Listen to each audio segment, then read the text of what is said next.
Hai Nakama Squad, kembali lagi bersama Nakama Aquatics. Kamu sadar nggak sih kalau di tahun 2022 ini nggak ada ikan baru yang naik namanya? Ikan-ikan yang laris di pasaran masih jenis ikan yang itu-itu saja dan tidak banyak berubah. Setelah Cana menanjak popularitasnya, praktis nggak ada ikan-ikan baru yang bisa menyita perhatian penghobi.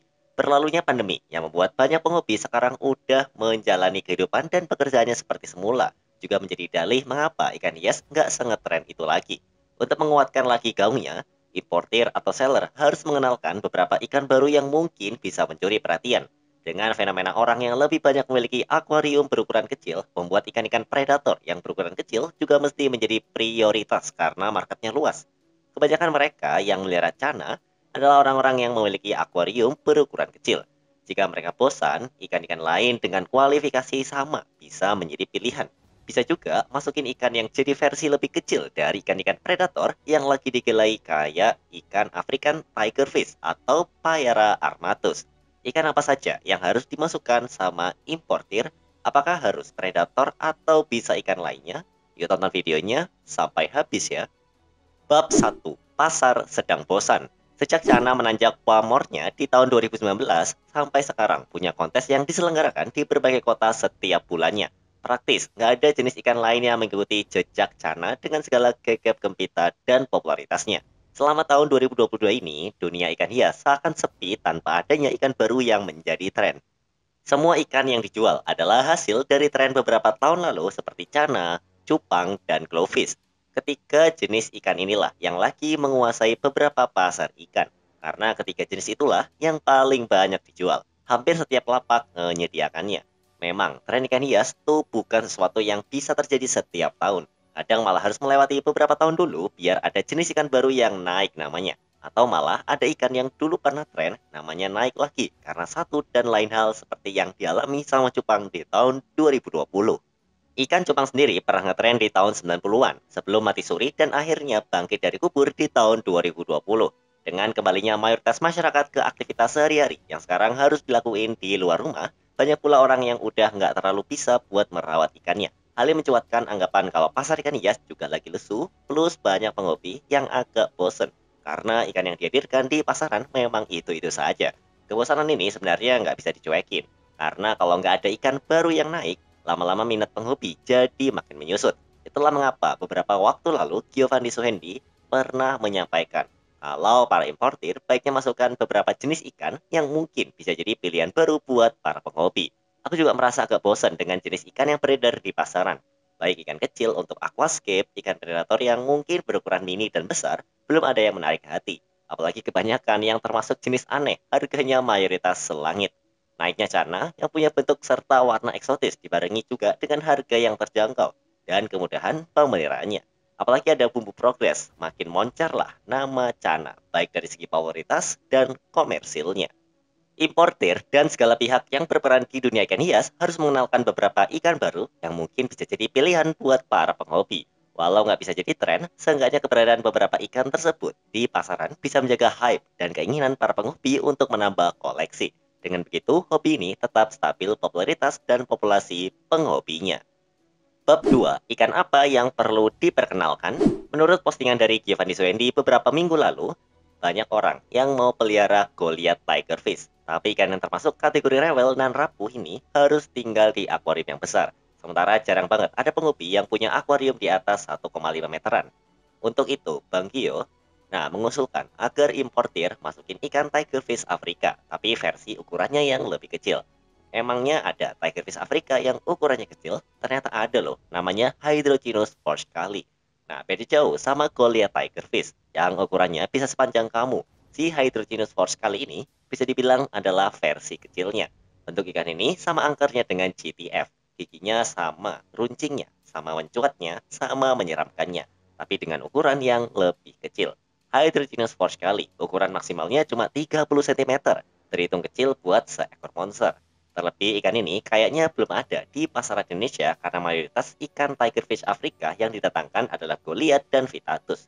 Keduanya berukuran besar dan agak kurang cocok dipelihara di akuarium kecil. Dari kubu ikan lele, ada juga jenis lele yang berukuran kecil tapi bentuknya sangat eksotis. Mereka adalah leopard catfish yang warnanya sungguh menakjubkan. Ukuran ikan ini cuma 25 cm dengan bentuk yang agak mirip dengan ripsaw catfish, tapi mereka termasuk jenis driftwood catfish.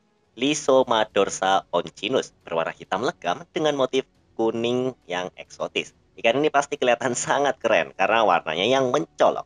Dengan ukuran yang kecil gini, agaknya akuarium berukuran 1 meter udah jadi akuarium atau bisa dibilang rumah ya, yang tentunya nyaman buat ikan ini. Mereka termasuk ikan predator, sama kayak ikan lele pada umumnya. Kekurangannya cuma ikan ini agak langka dan harganya cukup tinggi. Di marketplace, jaguar catfish harganya mencapai 1 jutaan per ekor. Status ikan yang masih harus diimpor dari Brazil dan belum dibudidayakan jadi sebab mengapa ikan ini mahal banget.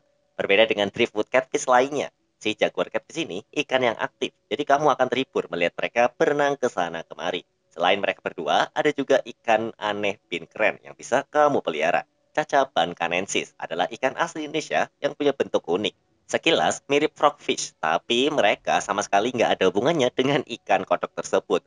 Malahan si ikan aneh ini termasuk jenis catfish atau ikan lele. Walau bentuknya jauh banget dari ikan lele biasanya. Cacaban canensis bisa jadi ikan yang sangat menarik jika kamu pelihara. Keunikan lain dari ikan ini adalah sebuah suara yang mereka keluarkan setiap ikan ini diangkat ke daratan. Kalau kamu ngeluarin ikan ini dari dalam air, ikan ini bakal ngeluarin sebuah suara yang mirip kayak orang ngomel. Suara ini kayak nunjukin kalau dia sebel karena harus diangkat dari dalam air. Lucu banget kan? Harga ikan ini di pasaran cukup murah, cuma sekitar 150 hingga 200 ribu aja. Masalahnya, ikan ini cukup langka karena keberadaannya masih bergantung kepada tangkapan alam. Jadi kalau nggak lagi musimnya, ikan ini bakal jarang banget buat ditemukan. Ikan ini nggak perlu campur tangan importir, karena sesuai namanya, yang lekat dengan Pulau Bangka bisa didapatkan di Indonesia. Bab 3, ikan yang bakal laris di pasaran. Dari ketiga ikan di bab 2 yang menjadi saran, ikan manakah yang menurut kamu bisa laris di pasaran? Melihat dari kebiasaan dan kecenderungan para penghobi, ikan yang berpotensi menjadi paling laris adalah ikan yang punya harga terjangkau, tapi tetap memiliki warna yang menarik. Walau ada anggapan kalau hobi nggak pandang harga, nyatanya banyak penghobi yang masih mikir panjang untuk membeli ikan yang harganya di atas 500 ribu. Kalau melihat dari dinamika yang ada di banyak tempat dagang, baik di dunia maya atau di dunia nyata, para penghobi pasti memilihkan yang paling murah harganya, mereka bakal menawar. Dari ketiga ikan di bab sebelumnya, hanya satu ikan yang harganya bisa dibilang cukup terjangkau, yaitu caca bancanensis. Ingat ya, caca bukan cana. Sedangkan sisanya mungkin harganya di atas 1 juta rupiah. Para penghobi akan lebih cenderung memilih ikan yang murah. Terkadang ada pula yang memilih untuk ikan yang mahal, namun harus yang ngetren di pasaran. Contohnya paling nyata adalah cana auranti. Ikan ini harganya fluktuatif, namun pasar seakan tetap mengikuti irama naik turunnya tanpa ada perlu banyak pengaruh terhadap penjualannya. Walau lagi mahal, masih banyak aja yang beli karena secara hype auranti memang nggak ada matinya. Memang banyak yang ikannya mati karena gagal adaptasi, tapi justru itu yang bikin banyak penghobi penasaran untuk punya ikannya sampai dapat tampilannya yang keren banget. Apalagi Auranti juga punya kontesnya yang bisa bikin nilai jualnya naik, karena penghobi bisa mendapatkan sebuah prestasi. Prestasi ini juga bikin harga ikannya jadi makin mahal. Ikan dengan spek serupa sama Auranti pasti bisa jadi tren yang bisa digandrungi oleh banyak orang, sekaligus bisa meramaikan lagi dunia ikan hias yang sekarang lagi lesu banget. Selain punya warna menarik, ikan dengan bentuk eksotis juga bisa jadi ikan yang digilai. Ikan tampilan eksotis seperti tigerfish Afrika naik karena bentuknya yang nggak lazim. Jadi importir juga bisa menjadikan ikan ini sebagai kategori buat masukin jenis ikan-ikan baru yang mungkin bisa memancing penghobi buat menyukai ikan tersebut. Pokoknya bentuk mesti aneh atau eksotis, harganya terjangkau, dan tampilan serta warnanya bagus. Bab 4, kesimpulan. Dengan belum adanya tren baru, peluang besar dimiliki para importir atau seller untuk naikin ikan baru.